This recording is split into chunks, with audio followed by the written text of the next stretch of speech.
Pada pagi hari ini firman Tuhan yang saya ingin sampaikan bertajuk menjadi kuat di dalam Tuhan. Sekali lagi, menjadi kuat di dalam Tuhan.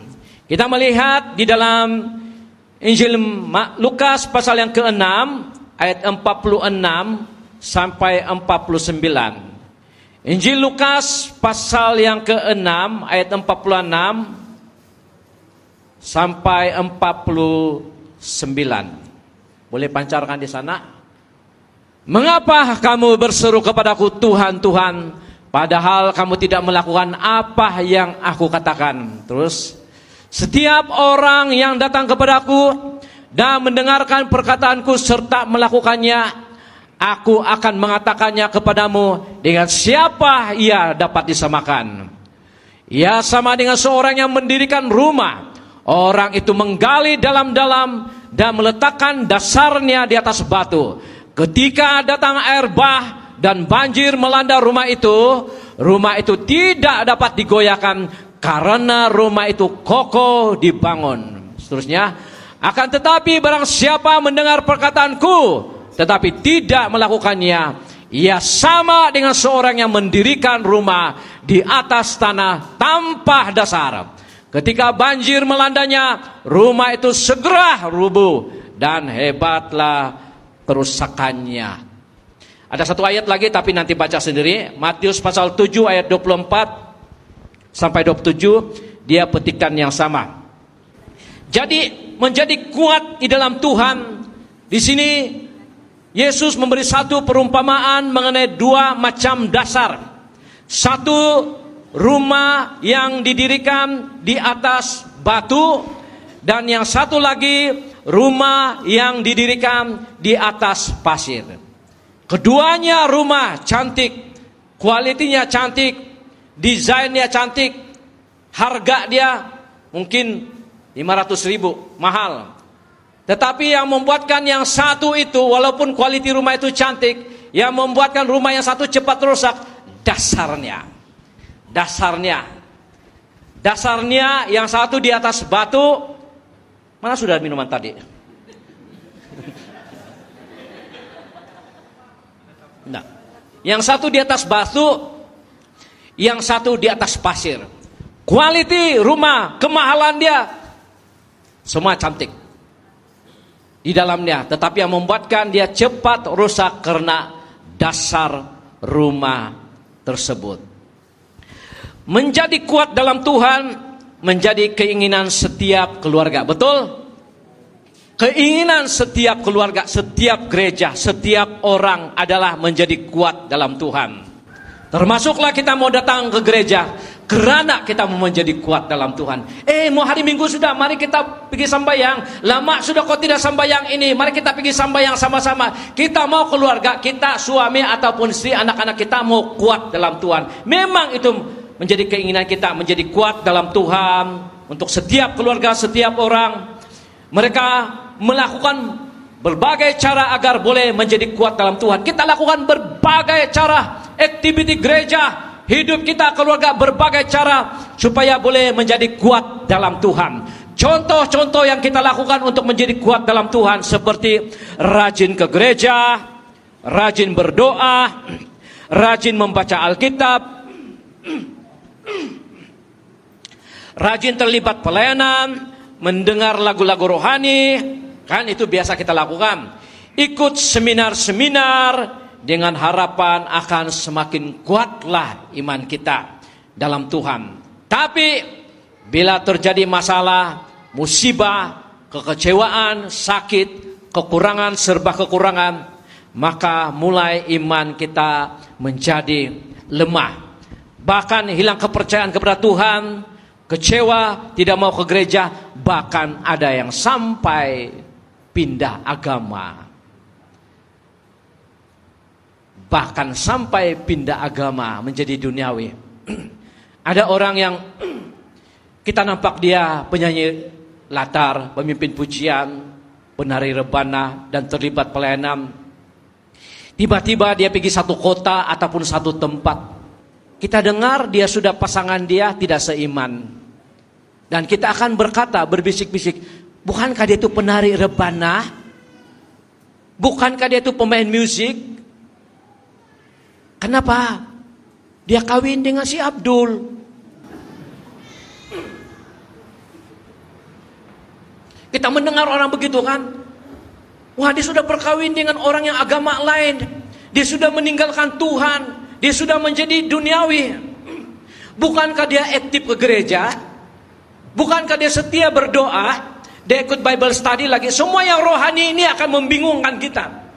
Karena kita beranggapan bahwa hal-hal rohani yang kita lakukan ini boleh membuatkan seorang itu kuat. Mungkin satu pertanyaan kita, kenapa orang boleh jadi begini?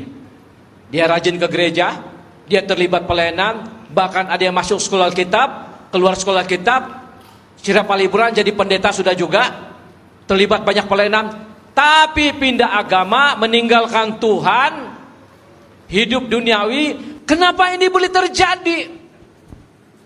Sedangkan saya sudah bawa dia selalu pergi sembahyang, istri saya, suami, anak saya sudah bawa dia rajin ke gereja, tetapi dia punya hasil nil, kosong. Kenapa ini boleh terjadi? Kenapa semua ini seolah-olah tidak membantu mereka untuk kuat dalam Tuhan? Yang saya sebut tadi itu. Imagine lah pemikiran kita selama ini, oh ini orang pasti akan menjadi kuat dalam Tuhan. Dia setia kelompok sel, setia ke gereja, dia selalu berdoa, membaca Alkitab. Tapi kenapa ini boleh terjadi lagi dalam kehidupan dia? Ya, kenapa semua ini seolah tidak membantu mereka untuk kuat dalam Tuhan? Padahal semua aktiviti ini adalah rohani. Dan tetap lemah. Jawaban dia, dengar baik-baik. Karena salah cara untuk menguatkan iman. Salah cara. Gembala, salah saya berdoa? Salah saya membaca Alkitab? Salahkah saya pergi gereja? Salahkah saya terlibat dalam pelayanan? Tidak salah. Itu buah-buah kebenaran. Ya. Seperti dalam buku Amsal pasal 16 ayat 25. Ada jalan yang disangka lurus, tetapi menuju maut. Amsal 14 ayat 12 juga berkata, ada jalan yang disangka lurus, tetapi ujungnya menuju maut. Hal-hal yang rohani yang kita lakukan berujung dengan maut, dengan duniawi, dengan kematian, dengan pindah agama. Mustahil. Mustahil. Kenapa ini boleh terjadi? Sekali lagi, sebab ada sekurang-kurangnya 4 hal yang orang Kristen tidak lakukan di dalam gereja, dalam imannya. Walaupun dia ke gereja, dia membaca Alkitab, dia terlibat pelayanan. Ada 4 hal, dengar baik-baik. Apa yang lihat tangan saya, ada 4 hal. Sekurang-kurangnya 4 hal kamu perlu dengar pada hari ini. Kalau mau kuat dalam Tuhan. Bukan karena kamu terlibat pelayanan, bukan kamu terlibat dalam praise and worship, bukan karena kamu ikut kelas, bukan itu. Tetapi ada 4 hal ini yang penting supaya kita kuat dalam Tuhan. Setelah kita kuat 4 hal ini, barulah kita aktif dalam pelayanan, membaca Alkitab, terlibat dalam seminar, pujian penyembahan, barulah semakin kuat. Boleh paham sekarang? Bukan karena hal-hal tadi tidak kuat, itu hasil daripada setelah kita kuat daripada 4 melakukan hal ini. Tapi 4 hal ini saya akan bagi tahu kemudian. Setelah 4 hal ini dilakukan oleh orang percaya, mustahil kamu akan meninggalkan Tuhan. Dan kenapa banyak orang meninggalkan Tuhan? Walaupun terlibat aktiviti gereja, membaca Alkitab, sebab 4 hal ini mereka belum lakukan. 4 hal ini mereka belum lakukan, tapi aktif beribadah, aktif memuji menyembah Tuhan, terlibat Bible study, mungkin juga berpuasa, tetapi 4 hal ini mereka belum lakukan. Sebab itulah mereka meninggalkan Tuhan. Ya. Contoh sebuah bangunan dan rumah akan mudah dibangun jika pondasi dan dasarnya kokoh. Betul? Kalau foundation, dasar sebuah rumah itu kokoh, maka kita boleh buat rumah 2 tingkat, 3 tingkat, bahkan 60 tingkat. Karena dia punya pondasi kuat. Tapi kalau dia punya piling itu, simen dia yang nipis, kau tidak boleh buat rumah 2 tingkat, roboh. Jadi yang menentukan dia adalah dasar dia. Dasar aktiviti rohani kita apa? Dasar dia membuat kita apabila mengalami pencobaan, itu yang kita buat kita kuat. Amin. Dasar itu sangat penting. Tetapi jika pondasi ataupun dasar tidak kuat, nipis simin dasar dia, maka bangunan itu akan runtuh karena tidak boleh menampung berat ataupun ketinggian. Betul kan? Tidak boleh menampung berat dan juga ketinggian. Berat dan ketinggian pencobaan dalam hidup kita, kita tidak boleh tampung kalau 4 pondasi ini tidak ada dalam kehidupan kita. Begitu beratnya pencobaan, godaan, masalah di luar. Ada yang 10 tingkat, ada yang 4 tingkat, ada yang 70 tingkat. Kalau pondasi kau kuat, kau akan tetap stabil. Tetapi kalau ringan, kalau nipis pondasi dia, apalah 1 tingkat saja, roboh tempi naik. Rubuh itu.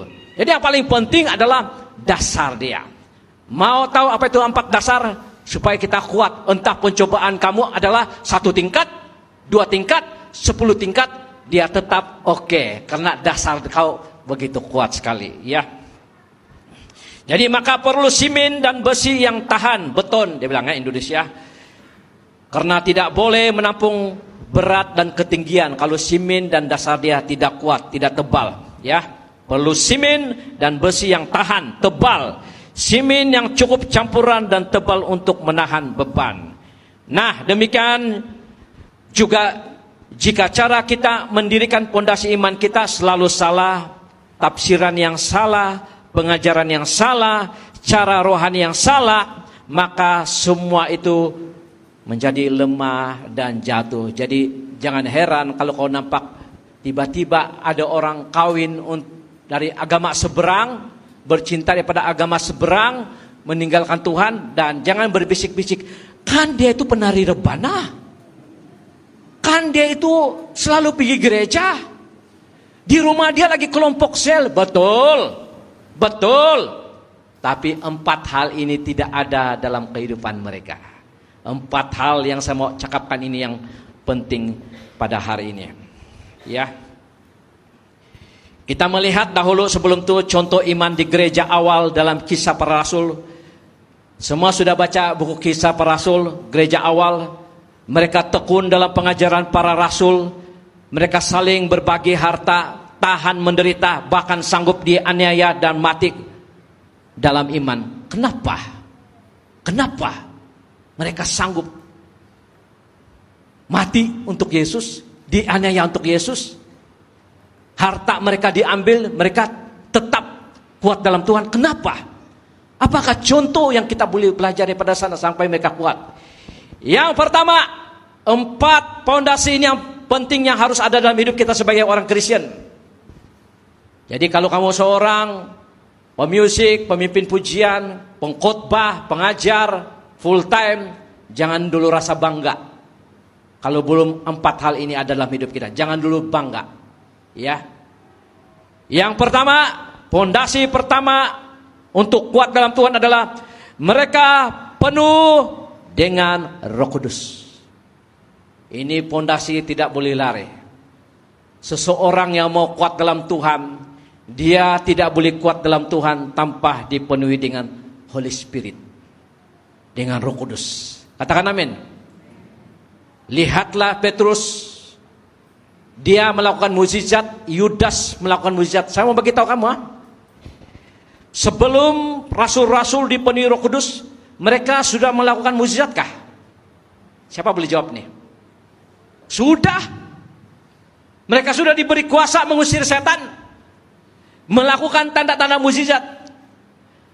Banyak kali pemikiran kita kepenuhan Roh Kudus itu sinonim dengan mukjizat. Padahal sebelum mereka dipenuhi Roh Kudus sudah ada mukjizat. 12 rasul sudah diberi mukjizat. Tetapi walaupun mereka diberi kuasa untuk mengusir setan, Petrus masih boleh menyangkal Yesus. Yudas boleh meninggalkan, menjual Yesus. Kenapa? Mereka belum dipenuhi Roh Kudus. Lihatlah setelah Petrus dipenuhi Roh Kudus, apa dia berkata? Salibkan saya dalam keadaan terbalik pun tidak apa-apa. Betul, dia kena salib dalam keadaan terbalik. Yakobus digergaji badan dia. Karena apa? Orang-orang ini penuh dengan Roh Kudus. Amin. Itu yang dapat dilakukan Roh Kudus. Jadi yang penting dalam gereja bukanlah mukjizat. Yang penting dalam hidup seseorang adalah kepenuhan kuasa Roh Kudus, Holy Spirit dalam kehidupan kita. Kisah Rasul pasal 7 ayat 54 sampai 60. Perlihatkan di sana buku Kisah Rasul pasal 7 ayat 54 sampai 60. Ketika anggota-anggota mahkamah agama itu mendengar semuanya itu, sangat tersusuk hati mereka. Mereka menyambutnya dengan gertakan gigi. Tetapi Stefanus yang penuh dengan Roh Kudus, semua cakap penuh dengan Roh Kudus. Stefanus yang penuh dengan Roh Kudus menatap ke langit, lalu melihat kemuliaan Allah dan Yesus berdiri di sebelah kanan Allah. Lalu katanya, sungguh aku melihat langit terbuka dan anak manusia berdiri di sebelah kanan Allah. Maka berteriak-teriaklah mereka dan sambil menutup telinga serentak menyerbu dia. Mereka menyeret dia keluar kota lalu melempari dia. Dan saksi-saksi meletakkan jubah mereka di depan kaki seorang muda yang bernama Saulus. Saulus artinya menjadi Paulus sudah. Ya, dia yang membunuh siapa? Stefanus. Rasul Paulus ya membunuh Stefanus. Kamu ingat Stefanus dilempar dengan tisu kah? Tisu tandas.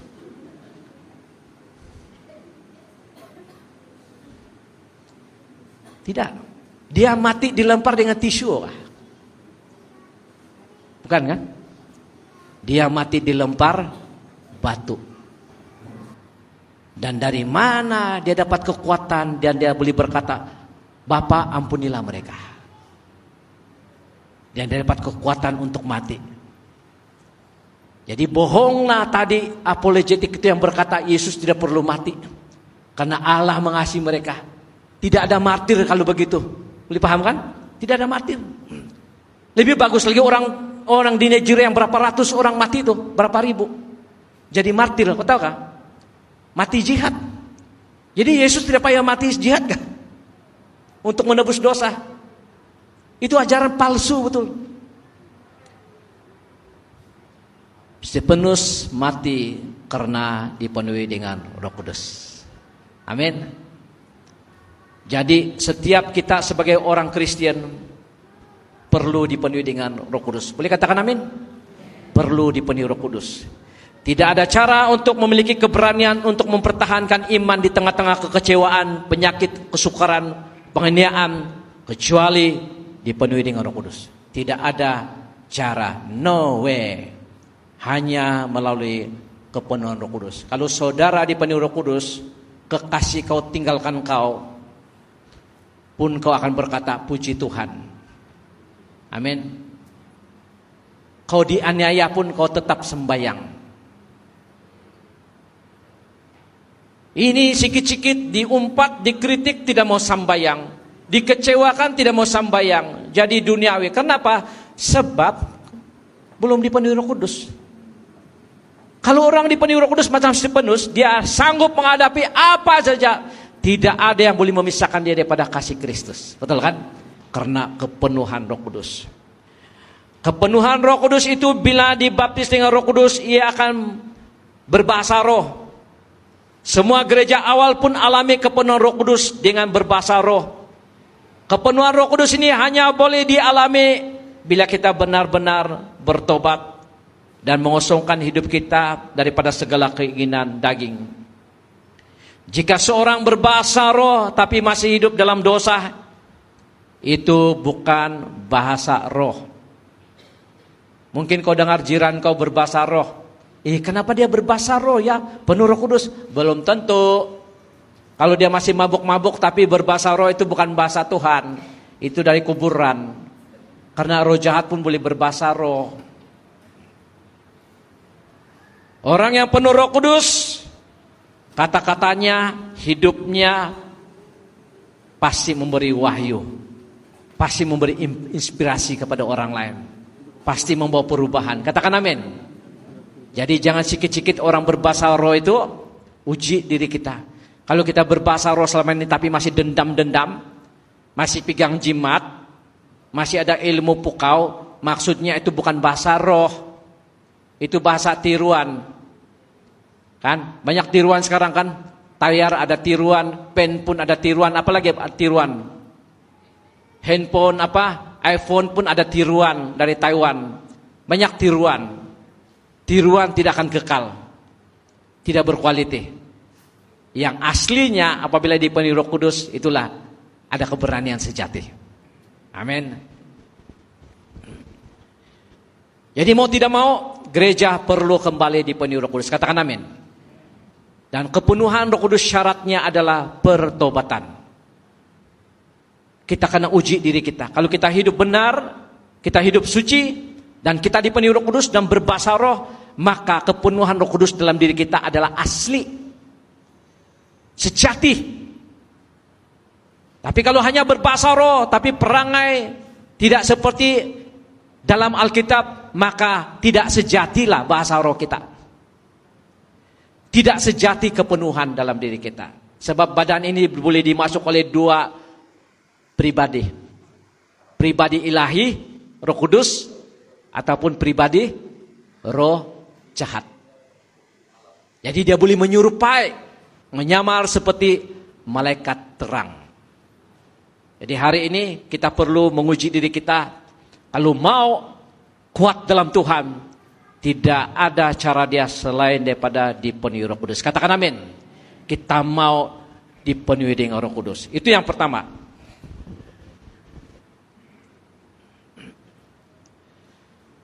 Yang kedua, supaya kuat dalam Tuhan, yang kedua adalah pemahaman yang tepat tentang kasih. Yang kedua, kalau mau kuat dalam Tuhan adalah memiliki pemahaman yang tepat tentang kasih, tentang love, ya. 1 Yohanes pasal 1 ayat 7, pancarkan di sana. Kemudian baru 1 Yohanes pasal 4 ayat 8. Tetapi jika kita hidup di dalam terang, sama seperti Dia ada di dalam terang, maka kita beroleh persekutuan seorang dengan yang lain, dan darah Yesus anaknya itu menyucikan kita daripada segala dosa.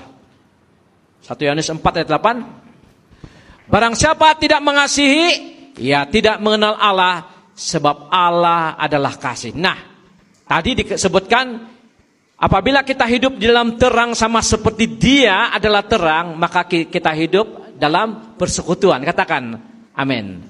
Persekutuan kasih. Kalau syaratnya kita hidup di dalam terang. Siapa itu terang? Di sini katakan terang itu adalah, kasih itu adalah Allah.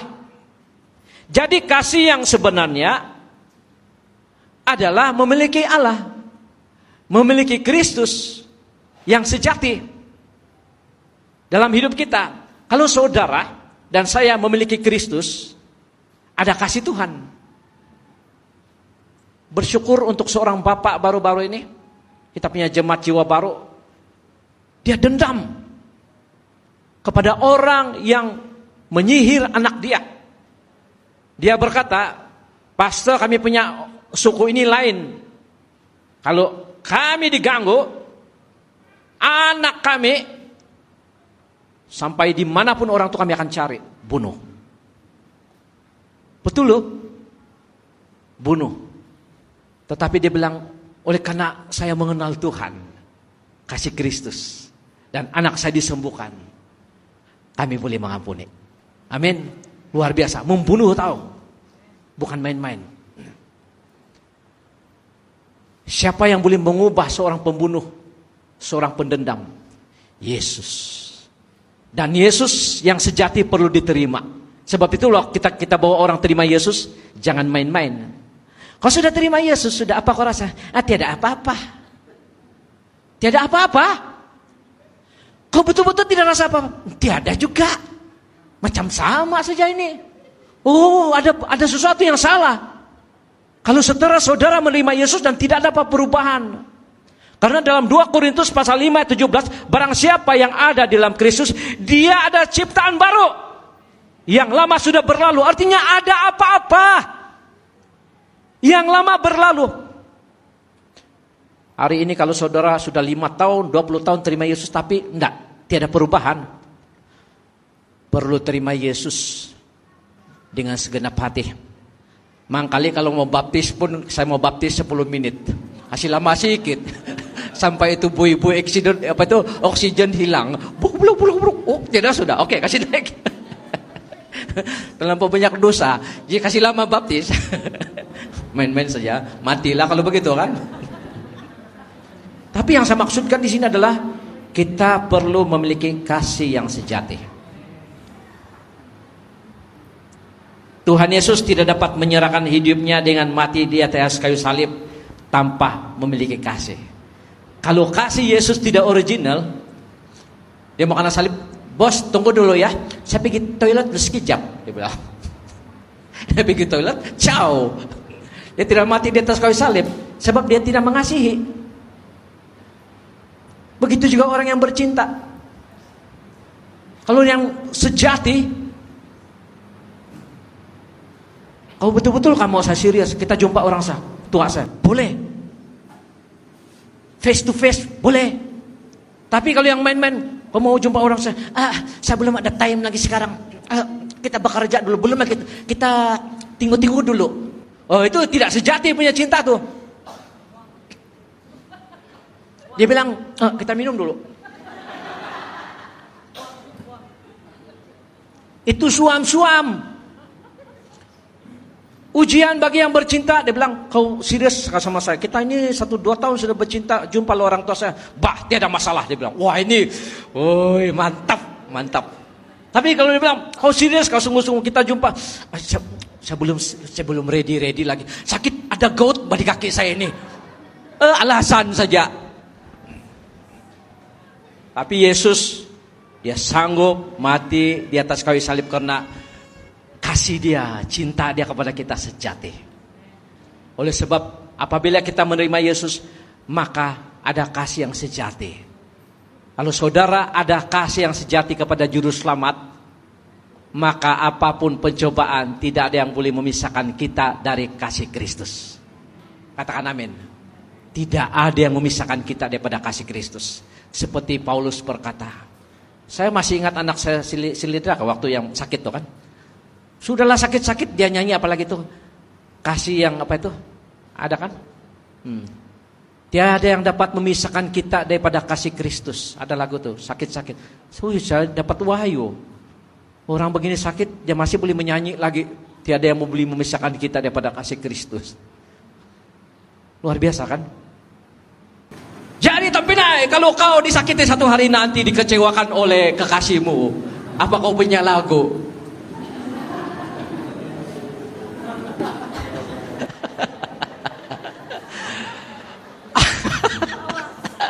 Apa kau punya lagu?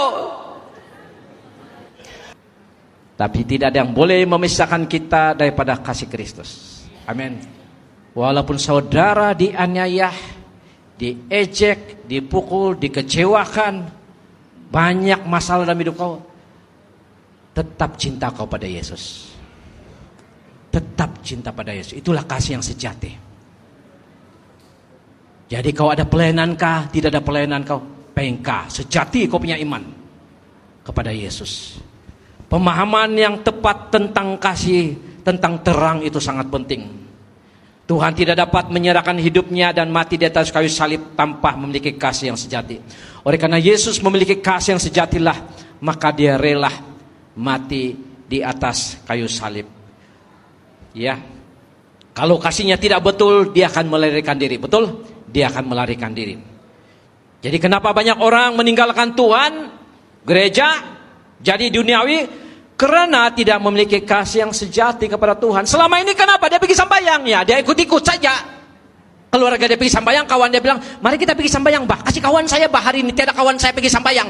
Dia pun pergi karena kasih kawan. Cakap kawan, kasih kawan. Yang suka kawan-kawan ini kamcing-kamcing sama ini, satu hari nanti kamu akan diuji. Bila kawan kau meninggalkan Tuhan, meninggalkan kau, masihkah kau setia ke gereja? Walaupun seorang diri. Tidak syok kau pergi gereja kalau kau tiada. Mari bersama-sama, takut saya. Ini kata-kata semua ini budak-budak.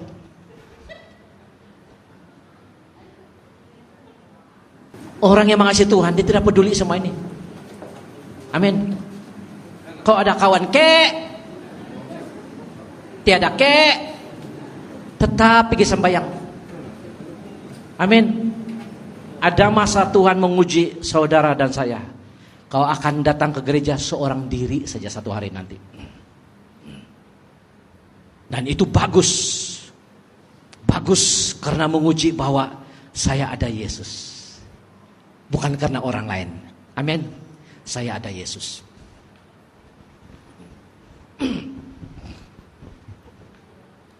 Pemahaman yang tepat tentang kasih perlu diterapkan kepada generasi kita, kepada anak-anak kita, supaya apabila satu hari nanti kita meninggal, kita mati, Tuhan panggil kita, mereka tetap pergi sembahyang.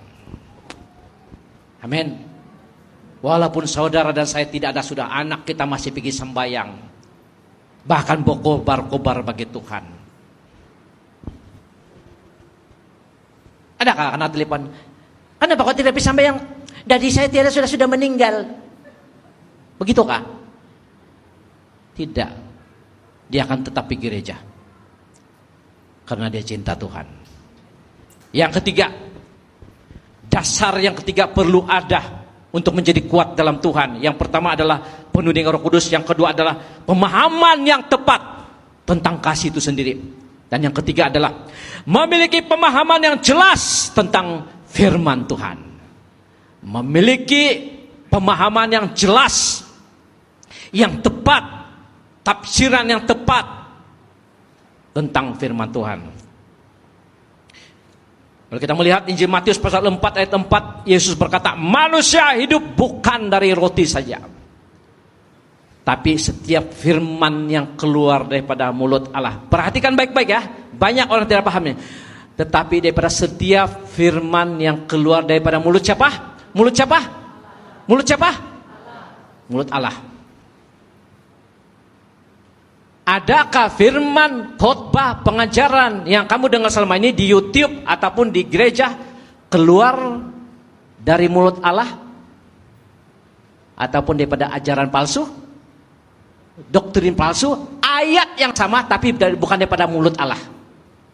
Ayat yang sama tapi bukan daripada lidah Allah. Boleh paham sekarang? Sebab itulah setiap pengajar, setiap pengkhotbah, bahkan yang membawa renungan firman dalam kelompok sel, berdoa sampai dipenuhi Roh Kudus supaya apabila kamu menyampaikan ayat yang sama, ayat itu hidup keluar daripada mulut Allah melalui saudara. Amin. Bukan karena teori, bukan karena kekuatan sendiri. Jangan sebelum menyampaikan firman Tuhan kasih habis. Ada begitu pendeta merokok-rokok di mimbar, baru dia mau menyampaikan firman Tuhan, dia bilang minta maaf ya terlambat bangun. Dia bilang semalam kau tahulah kami ada minum-minum lagi. Dia bilang kau ingat firman Tuhan dia sampaikan itu mulut Allah kah? Walaupun dia gunakan Alkitab. Bukan. Sebab itulah tidak ada perubahan jemaat. Karena si penyampai menyampaikan diri dia sendiri seperti orang Farisi, bukan menyampaikan daripada aliran Roh Kudus. Boleh katakan amin sekarang?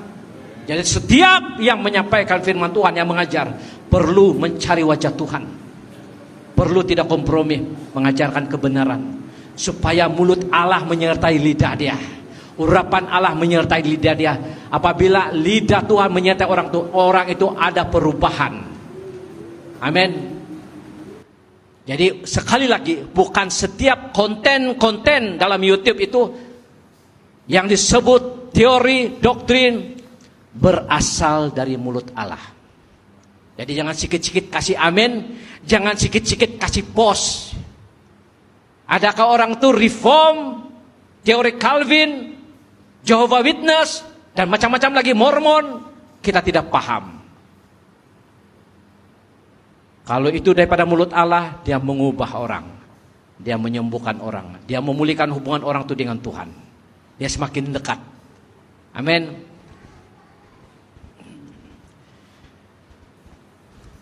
Yohanes pasal 6 ayat 63. Injil Yohanes pasal 6:63. Rohlah yang memberi hidup. Katakan amin. Wah, punya hebat ini perkataan. Rohlah yang memberi hidup. Apabila saudara dan saya dipenuhi Roh Kudus, Roh itu memberi hidup. Kata-kata kau itu memberi hidup. Ucapan kau itu memberi hidup kepada orang lain. Sebab Roh Tuhan ada pada kau. Amin. Dan apa yang kau ucapkan, nasihat, walaupun kau tidak berkhotbah, kau menegur orang, mengkoreksi orang, rohlah yang keluar, memberi kehidupan pada orang itu. Bukan akal budi semata-mata. Rohlah yang memberi hidup, daging sama sekali tidak berguna. Wah, jadi kalau orang itu tidak dilahir baru, dia seorang pengajar sekolah Alkitab, tetapi masih daging, bergunakah firman Tuhan disampaikan? No. Tidak berguna, sebab daging tidak berguna, betul kan? Rohlah yang memberi hidup, daging sama sekali tidak berguna. Perkataan-perkataan yang kukatakan kepadamu adalah roh dan hidup. Katakan amin. Wah, ini luar biasa. Yesus berkata, perkataan-perkataan yang kukatakan kepadamu adalah roh dan kehidupan. Walaupun disampaikan dalam akal budi, tetapi yang keluar adalah roh dan kehidupan. Satu ayat lagi. Yohanes pasal 6, 67 sampai 69. 67. Maka kata Yesus kepada ke-12 muridnya, apakah kamu tidak pergi juga? Tidak mau pergi juga? Jawab Simon Petrus kepadanya, Tuhan, kepada siapakah kami akan pergi? Perkataanmu adalah perkataan hidup yang kekal. Wah. Dan kami telah percaya dan tahu bahwa Engkau adalah yang kudus dari Allah. Amin. Punya luar biasa. Jika kita mau menjadi saluran Roh Tuhan, berkat Tuhan, perlu lahir baru, perlu dibaptis dengan Roh Kudus, perlu hidup benar supaya apa yang masuk dari atas suci kepada tubuh yang suci, dan apa yang kau ucapkan menghidupkan, memuatkan orang, membebaskan dia, karakter moral dia, membebaskan dia. Karena Yesus berkata, Roh Tuhan ada pada aku. Amin. Untuk memberitakan tahun rahmat Tuhan telah datang untuk membawa pembebasan. Wah, dia punya ucapan itu ketika dia berdiri di bait Allah. Tiba-tiba orang yang ada roh jahat berteriak, kau anak Allah. Sebab kata-kata dia berbisa. Amin. Berbisa. Maksudnya ada perubahan. Setelah ratusan, ribuan tahun tidak ada perubahan dalam gereja itu, tiba-tiba Yesus berdiri. Roh Tuhan ada pada aku. Dah tiba-tiba orang yang kerasukan sana selama ini berpuluh tahun, dia bilang, kau anak Allah. Ada roh Allah dalam diri kau. Orang yang memiliki roh jahat, dia tahu siapa yang ada urapan Tuhan. Amin. Oleh sebab itu kita perlu dipenuhi Roh Kudus seperti Yesus. Dan murid-muridnya, Yesus berkata, kamu juga mau melarikan diri daripada saya? Dan Petrus berkata, tidak guru. Di mana lagi kami mau pergi dengar khotbah? Gereja mana lagi kamu pergi dengar khotbah? Sebab kata-kata kau adalah roh. Katakan amin. Di mana lagi kamu mau dengar pengajaran-pengajaran? Kata-kata kau adalah roh. Punyalah bodoh orang Kristen yang tidak mau mendengar kata-kata roh. Dia mau dengar banyak telinga-telinga untuk teori-teori saja.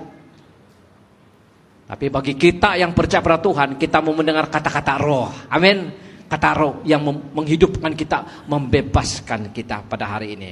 Jadi memiliki pemahaman yang jelas tentang firman Tuhan. Orang Kristen banyak tertipu, gereja-gereja tertipu.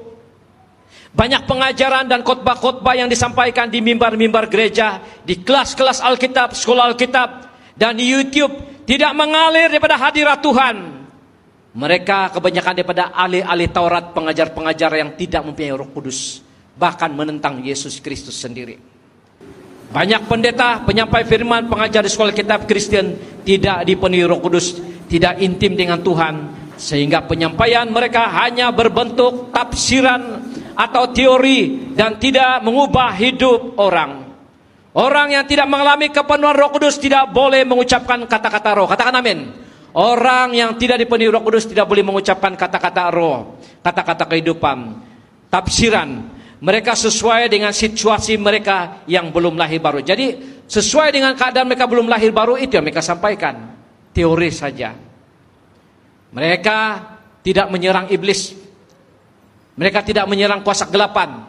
Mereka hanya menyerang pendeta-pendeta dan gereja-gereja, tetapi tidak menyerang kuasa kegelapan. Carilah kepenuhan roh dan Anda akan memahami firman Tuhan itu. Kalau kita dipenuhi Roh Kudus, kamu tahu pengajaran khotbah mana yang betul dan tidak betul di YouTube. Amin. Sebab kenapa? Saudara dan saya dipenuhi Roh Kudus. Kamu rasa itu tidak betul, tidak ngam dengan apa yang Roh Tuhan mengurapi kamu. Jadi perlu sekali kita dipenuhi dengan Roh Kudus. Dasar yang keempat, yang terakhir, supaya kita menjadi kuat dalam Tuhan adalah, yang keempat adalah memiliki tanah hati yang subur terhadap firman Tuhan. Yang terakhir adalah, ini sangat penting, memiliki tanah hati yang subur terhadap firman Tuhan. Kita melihat dalam Injil Matius pasal yang keempat ayat 4 hingga 8. Markus. Injil Markus pasal 4 ayat 4 sampai 8. Ini adalah dasar terakhir pada hari ini.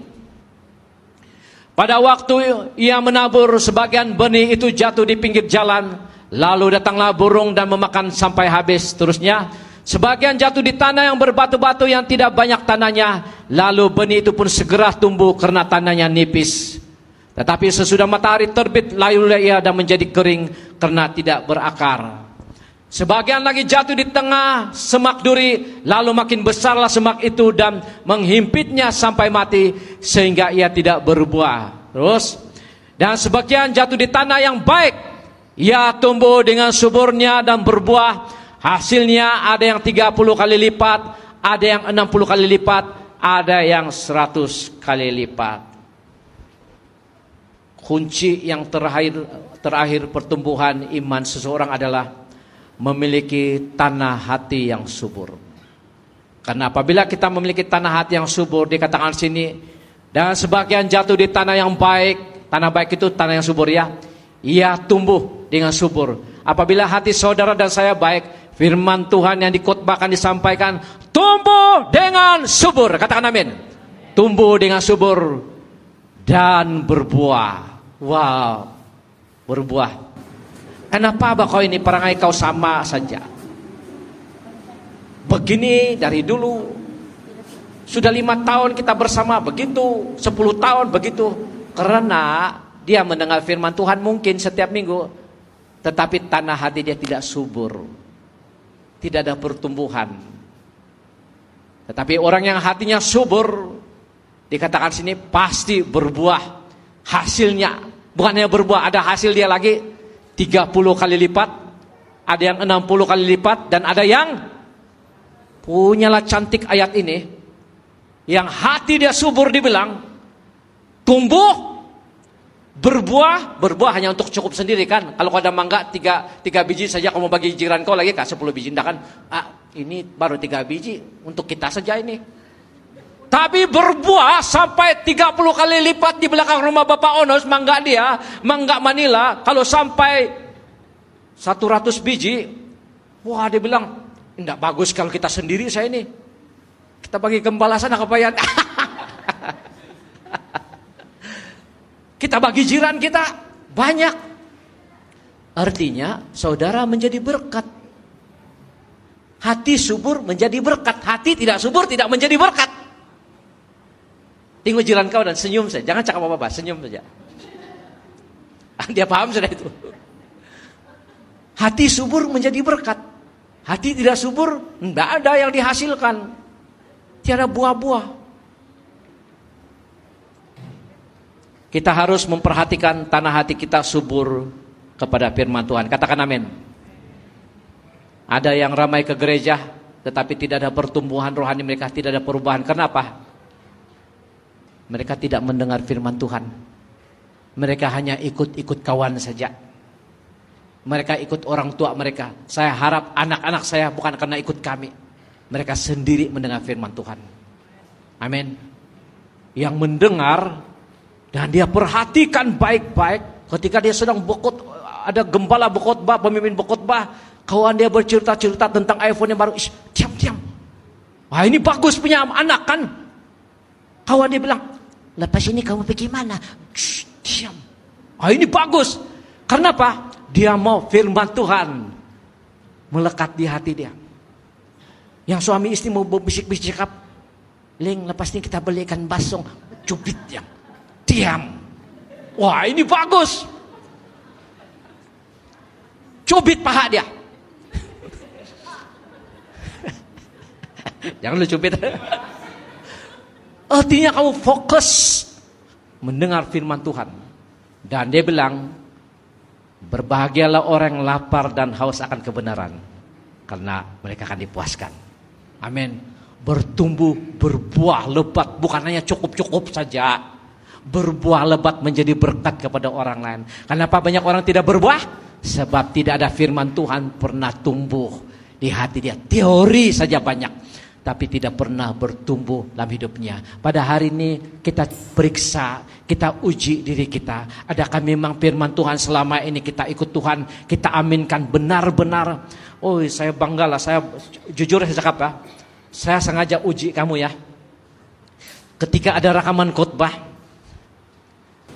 sebenarnya saya mau tahu siapa yang gembala beli sen untuk khotbah. Dan saya bersyukur ada beberapa orang yang berkata, gembala sen untuk khotbah. Karena saya mau tahu kehausan seseorang mau dengar firman Tuhan ataupun tidak. Mana yang baik? Pemimpin dan gembala sidang yang berkhotbah ataupun di YouTube punya khotbah? Pasti di gereja punya khotbah. Sebab di sini adalah bapak rohani kau, ibu rohani kau, pemimpin rohani. Amin. Mereka dapat pengajaran yang sama. Yang di luar itu kau tidak tahu teori apa, doktrin apa yang di luar sana. Oleh sebab itu, berbahagialah orang yang lapar dan haus akan kebenaran, sebab mereka dipuaskan. Perkataan dipuas ini adalah diubah berbuah 30, 60 dan 100 kali lipat. Mereka akan diubah. Oleh sebab itu, pada hari ini saya tutup ini dengan 4 hal ini.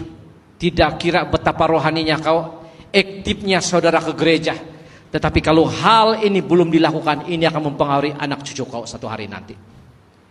4 hal yang perlu ada dalam hidup kita supaya kita kuat di dalam Tuhan. Yang pertama tadi itu, apa itu tadi? Penuh dengan Roh Kudus, kita cari kepenuhan. Saya tidak boleh tumpang tangan untuk kamu kepenuhan Roh Kudus, sebab itu pekerjaan Tuhan. Ya, kita kadang mencari sendiri. Yang kedua, pemahaman yang tepat tentang kasih. Apabila kita memiliki Tuhan yang sebenarnya, maka kasih yang benar itu juga mengalir. Amin. Karena Allah itu kasih. Jadi kalau Allah itu kasih, kita perlu ada Allah dalam hidup kita melalui Yesus Kristus. Kasih kita terhad, tapi kasih Allah tidak terhad. Yang ketiga, memiliki pemahaman yang jelas tentang firman Tuhan. Kita perlu menerima firman Tuhan yang jelas, yang tepat dan yang benar. Kita perlu memilih mana doktrin yang benar dan tidak benar. Dan seterusnya, yang terakhir adalah memiliki tanah hati yang subur terhadap firman Tuhan. Keempat hal ini kita lakukan, dan apa yang terjadi, apa yang Yesus katakan satu ayat ini. Ya. Matius 16 ayat 15 hingga 18, kamu boleh tulis ini. Matius 16 ayat 15 hingga 18. Ini yang terjadi. Lalu Yesus bertanya kepada mereka, tetapi katamu siapakah aku ini? Artinya mereka mengenal Yesus yang tepat ya. Doktrin yang tepat, kebenaran yang tepat, yang benar. Maka jawab Simon Petrus, engkau adalah Mesias, anak Allah yang hidup. Wahyu ini ada dalam gereja. Ketuhanan Yesus. Lepas itu apa terjadi? Kata Yesus kepadanya, berbahagialah engkau Simon bin Yunus, sebab bukan manusia yang menyatakan ini kepadamu, melainkan Bapakku yang di surga. Teruskan. Dan aku pun berkata kepadamu, engkau adalah Petrus, dan di atas batu karang ini, nah ini banyak salah tafsir, sehingga mereka berkata gereja Petrus yang menyelamatkan. Bukan. Bahasa asal dia, engkau adalah Petrus Dan di atas batu karang ini adalah bukan Petros, bukan kecil. Batu karang ini Petra. Dalam bahasa Yunani adalah Petra, batu besar. Artinya di atas batu karang pengakuan Petrus tentang Mesias. Batu karang itu, engkaulah Mesias, engkaulah Petra itu, engkaulah batu karang. Dan Yesus berkata, di atas pengakuan engkau bahwa akulah Petra, boleh paham kan? Akulah Petra itu bukan Petros, bukan Petrus itu batu kecil, Petra batu besar. Di atas pengakuan kau Petros AROS, bahwa batu karang itu Petra, aku itu adalah Mesias, maka aku akan mendirikan jemaatku dan alam maut tidak menguasainya. Beri kemuliaan pada Tuhan. Dasar firman Tuhan gereja FCA batu karang kita, ketua gereja kita siapa? Yesus Kristus. Firman Tuhan daripada Yesus Kristus. Dan alam maut tidak menguasai gereja ini. Sekalipun kita dianiaya, kita tetap masuk surga satu hari nanti. Kenapa? Kita berada dalam pihak yang benar. Kalau Allah di pihak kita, siapakah yang boleh melawan kita? Amin. Yang penting keempat hal ini adalah foundation, dasar yang teguh dalam hidup kita. Indah kira berapa tingkat rumah, pencobaan, rintangan kita alami, kalau dasarnya kuat, tidak goyang. Apapun masalah yang kau 100 tingkat ke 20 tingkat ke, tiada masalah kalau 4 dasar ini ada dalam kehidupan kita. Beri kemuliaan pada Tuhan.